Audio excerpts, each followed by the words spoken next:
John chapter 11. Now a certain man was sick, Lazarus of Bethany, the town of Mary and her sister Martha.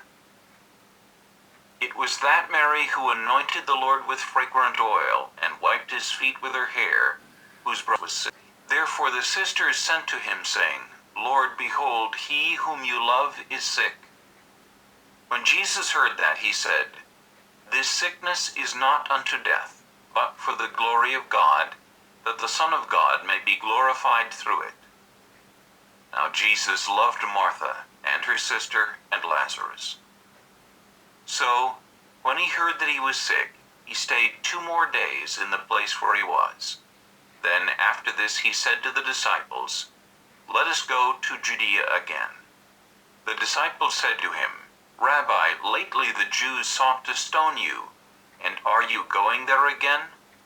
Jesus answered, Are there not 12 hours in the day? If anyone walks in the day, he does not stumble, because he sees the light of this world. But if one walks in the night, he stumbles, because the light is not in him.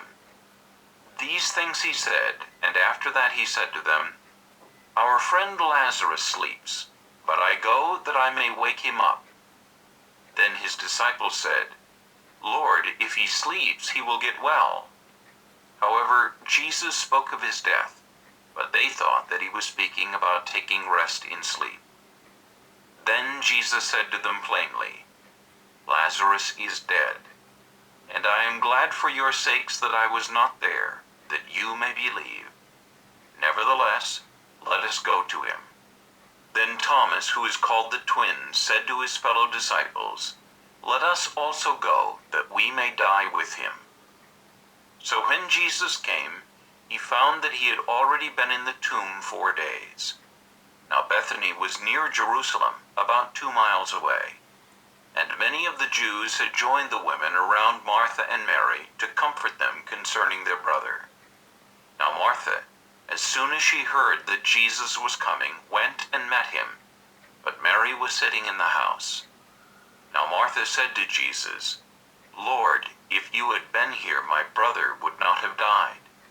But even now I know that whatever you ask of God, God will give you.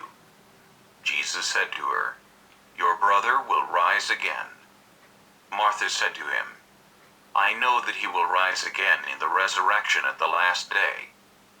Jesus said to her, I am the resurrection and the life.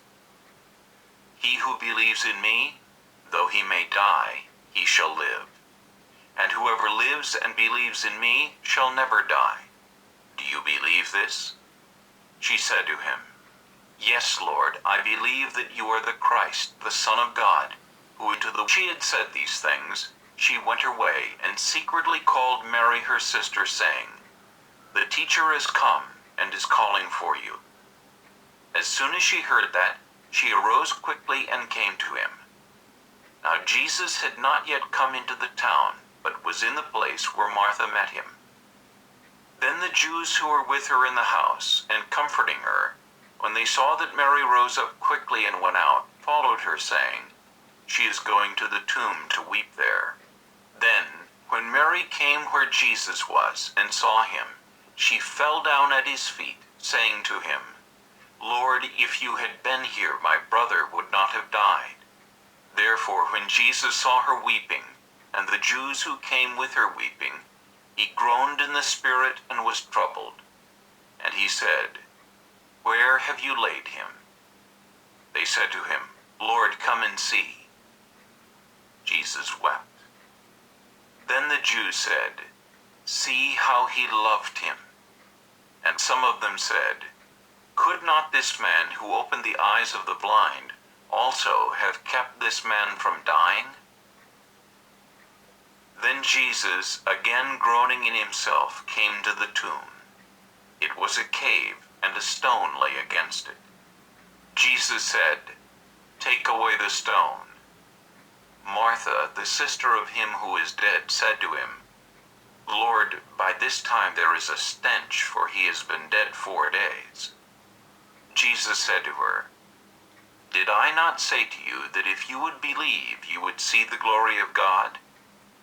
Then they took away the stone from the place where the dead man was lying. And Jesus lifted up his eyes and said, Father, I thank you that you have heard me, and I know that you always hear me.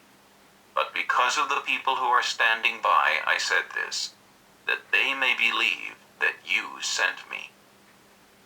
Now, when he had said these things, he cried with a loud voice, Lazarus, come forth.